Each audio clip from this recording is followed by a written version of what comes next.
Bonsoir à tous, heureux de vous retrouver encore une fois mes chers élèves. Alors toujours dans le cadre des préparatifs du baccalauréat de cette année, je vais vous proposer dans cette capsule la deuxième partie qui traite la restitution des connaissances concernant la première unité, la consommation de la matière et le flux d'énergie. Alors, je vous propose cette deuxième partie. La résolution, on va la prévoir par la suite. Bien évidemment, tout dépend de vos commentaires. Avant de commencer, je vous invite encore une fois à se joindre à votre chaîne Fardari Channel, votre partenaire, qui va vous aider tout le long de cette année pour mieux préparer votre baccalauréat. Les personnes qui veulent s'adhérer, se joindre au groupe de l'excellence pour cette année, je vous propose un pack pour les 3 matières, à savoir la mathématique, la physique et la chimie et sciences de la vie et de la terre, filière SVT et PC. Cette offre est aussi valable pour les candidats qui désirent passer leur baccalauréat libre. Alors pour cela, je vous propose le numéro WhatsApp, un numéro de contact avec le prof Fardari, 06 19 04 48 45. Vous pouvez me joindre pour demander toute information.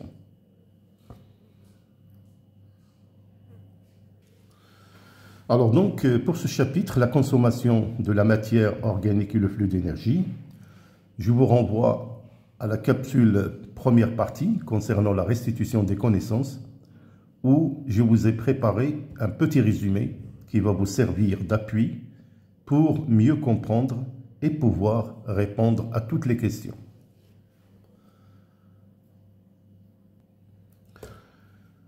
Alors donc, nous avons vu que la circulation sanguine approvisionne les cellules en nutriments pour réaliser leur activité. Donc là, on peut parfaitement, encore une fois, rappeler que le substrat utilisé par la cellule, c'est le glucose, qui est ramené par la circulation. La cellule a besoin, pour des voies métaboliques bien déterminées, l'intervention du dioxygène et l'intervention de cet organite qui est la mitochondrie. La cellule va jeter des déchets du milieu intracellulaire vers le milieu extracellulaire qui seront sous forme de matière inorganique, de l'eau et du dioxyde de carbone. Alors, nous avons aussi vu que le substrat qui est le glucose, le C6H12O6, va subir toute une série de réactions dans le hyaloplasme, formant ce qu'on appelle la glycolyse. Donc, la réaction bilan est la suivante. C'est vraiment à retenir. Une mole de glucose dans le hyaloplasme va former 2 molécules d'ATP et de transporteurs réduits du genre NADH, H+. Donc, 10 réactions cytoplasmiques qui sont catalysées par des enzymes qui assurent bien évidemment la glycolyse. Notez que ce phénomène a lieu en absence de dioxygène.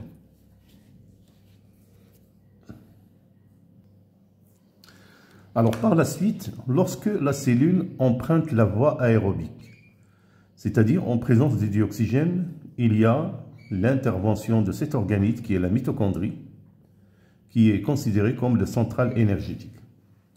Les 2 molécules formées d'acide pyruvique, une matière encore riche en énergie, va traverser la double membrane mitochondriale pour passer dans la matrice mitochondriale. Chaque molécule va agir avec une molécule de coenzyme A pour former un composé du type acétylcoenzyme A. Au cours de cette transformation, il y a eu la réduction d'un transporteur NAD en NADH, H+, et la formation d'une molécule de dioxyde de carbone, la première matière inorganique formée. Bien évidemment, il y a le dioxygène qui pénètre à l'intérieur de la mitochondrie, mais on remarque que ce dernier ne participe pas dans cette transformation de l'acide pyruvique en acétylcoenzyme A. Chaque acétylcoenzyme A va agir avec un ensemble d'acides carboxyliques, appelés les acides carboxyliques de Krebs, formant ce qu'on appelle le cycle de Krebs. Donc, chaque molécule d'acétylcoenzyme A va être oxydée totalement pour générer des molécules réduites du genre NADH, des molécules du dioxyde de carbone, formation de l'ATP et formation d'un deuxième transporteur, le FAD, qui va être réduit en FADH2. Donc, j'ai déjà expliqué le bilan du cycle de Krebs. Je vous renvoie aux capsules précédentes. Alors, par la suite, un certain nombre de transporteurs réduits formés par ces processus métaboliques vont être réoxydés au niveau de la membrane interne mitochondriale pour céder leurs électrons au niveau de cette membrane interne à un ensemble de protéines membranaires, donc constituant ce qu'on appelle la chaîne respiratoire. Alors, mes chers élèves, je vous renvoie vraiment à la capsule précédente pour voir ce processus qui est très important, qui permet bien évidemment la réduction du dioxygène, qui est l'accepteur final des électrons, et la phosphorylation de l'ADP et formation d'ATP. C'est ce qu'on appelle la phosphorylation oxydative. Évidemment, n'oubliez pas la naissance de ce gradient de concentration en H+, de part et d'autre, entre l'espace intermembranaire et la matrice, l'intervention de l'ATP synthase pour permettre au proton H+, de récupérer, de repasser à la matrice, mais via l'ATP synthase. Alors voilà mes chers élèves, donc sans trop tarder, maintenant je vais vous proposer tout un ensemble de questions qui rentrent dans le cadre de la restitution des connaissances.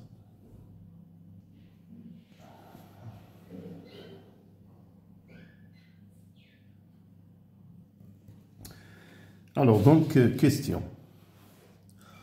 En exploitant le document 30, complétez les numéros de 1 à 12. Alors donc là, vous avez, par exemple ici, le numéro 1, la glycolyse carbone en C6. Qu'est-ce qu'il donne comme produit? C'est le 1. Le transporteur oxydé noté par T, plus de H+, pour un électron, quel est le composé qui en résulte? Le 3, de ADP plus de PI donne quoi? La fermentation lactique correspond à 4. Le transporteur TH donne un composé 5. Lequel? Donc, quel phénomène a subi cette réaction numéro 5? Donc, la fermentation. Alcoolique correspond à un numéro 6. Toujours numéro 7, le TH qui est le transporteur H+ donne. Alors pour le numéro 8, la localisation donc des réactions mentionnées et le bilan énergétique. Bien sûr, c'est pareil aussi pour le 9. Le 10, c'est le bilan énergétique. Le 11, la réaction suivante, qu'est-ce qu'il donne au numéro 11? De même pour le numéro 12. Donc voilà ce qu'il faut savoir concernant cette question. Alors, pour la question suivante, l'organisation des mitochondries. Donc là, on vous propose un schéma que vous êtes bien évidemment censé connaître.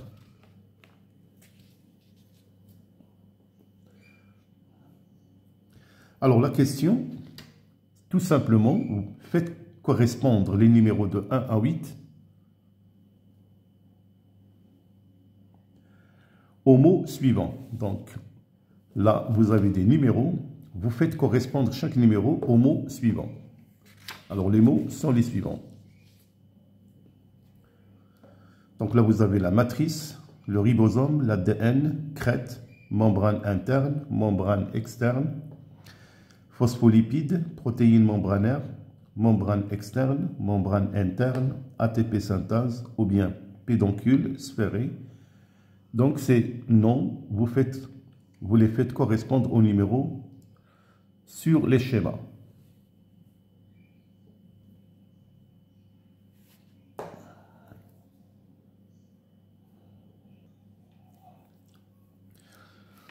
Alors nous avons déjà parlé des mitochondries. Donc les mitochondries, organites clés de la respiration cellulaire.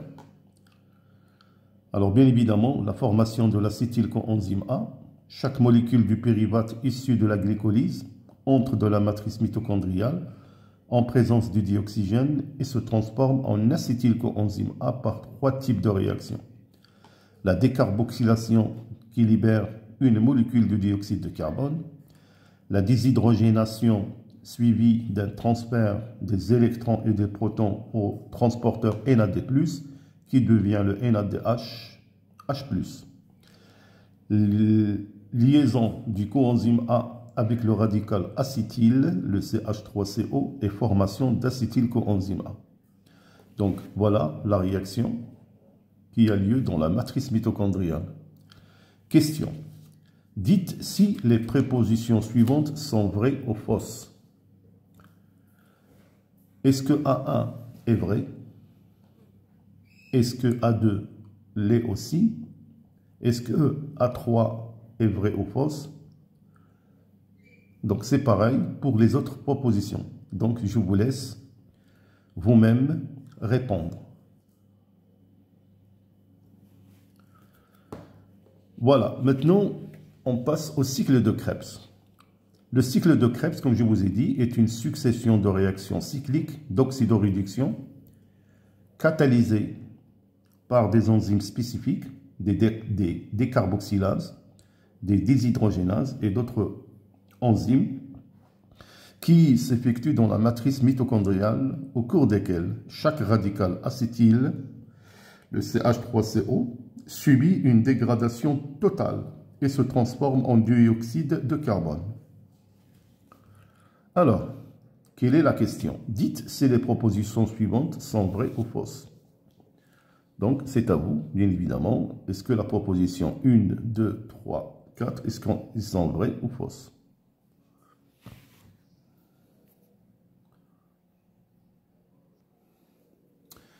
Question, en exploitant la figure ci-contre, donc là vous avez une figure, dites si les propositions sont vraies ou fausses.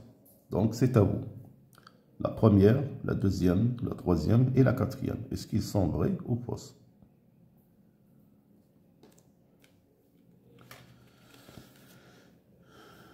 Alors, je vous propose encore une fois une question concernant le cycle de Krebs, parce que c'est une étape très importante pour la cellule, parce que c'est l'étape qui génère le plus de transporteurs qui vont permettre de générer le plus de molécules d'ATP.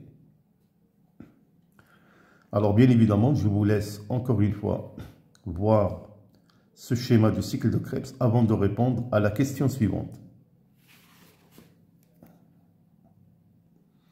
Alors, donc la question, dites si, encore une fois, les prépositions suivantes sont vraies ou fausses. En exploitant le document 15.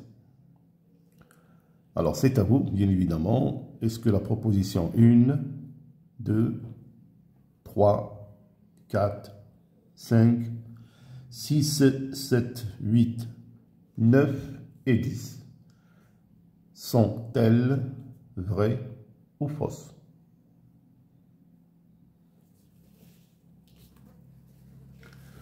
Alors, nous passons à la question suivante. Là, je vous donne tout un ensemble de réactions. Alors, on vous demande de compléter les réactions suivantes A et B et C.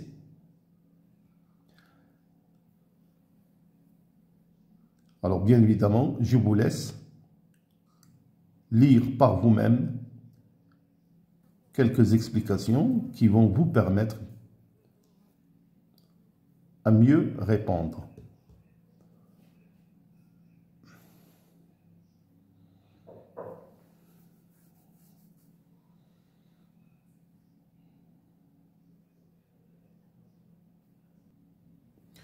Alors, pour terminer cette deuxième partie concernant la restitution des connaissances, je vous propose ce schéma qui met en évidence un phénomène très important que vous connaissez certainement.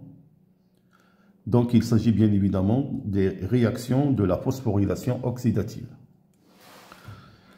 Nous avons déjà vu, bien évidemment, que la phosphorylation oxydative est une série de réactions qui s'effectuent au niveau de la membrane interne mitochondriale par l'intervention de la chaîne respiratoire, un ensemble de protéines, et bien évidemment de l'ATP synthase, encore appelée des sphères pédonculées, qui débute bien évidemment par l'oxydation des transporteurs qu'on a notés ici TH2. Alors parfois dans des exercices on les note RH2. Et se termine par la phosphorylation de l'ADP, c'est-à-dire la synthèse de cette molécule énergétique, l'adénosine triphosphate. Nous avons aussi vu que l'oxydation d'une molécule de NADH au niveau de la membrane interne de la mitochondrie permet de synthétiser 3 molécules d'ATP. Celle de FADH2 fournit 2 ATP. Et il résulte bien évidemment de la dégradation d'une molécule de glucose par la respiration. 38 molécules d'ATP, tout dépend de certains organes. Donc voilà la réaction bilan que je vous ai donnée. Alors maintenant, quelle est la question? La question c'est en exploitant la figure A, ci-dessus, écrire les 4 équations ou les 4 réactions biochimiques qui caractérisent la phosphorylation oxydative au niveau de la membrane interne de la mitochondrie. Donc voilà la question.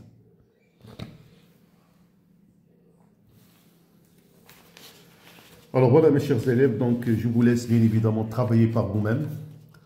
J'attends vos commentaires. N'oubliez pas cette adresse pour les personnes qui visent l'excellence. Nous n'avons qu'un seul objectif, un bac avec mention qui nous ouvre toutes les opportunités. Alors, bien évidemment, tout dépend de vos commentaires. Si vous voulez qu'on fasse la correction de la première partie et la deuxième partie, vous me le faites savoir.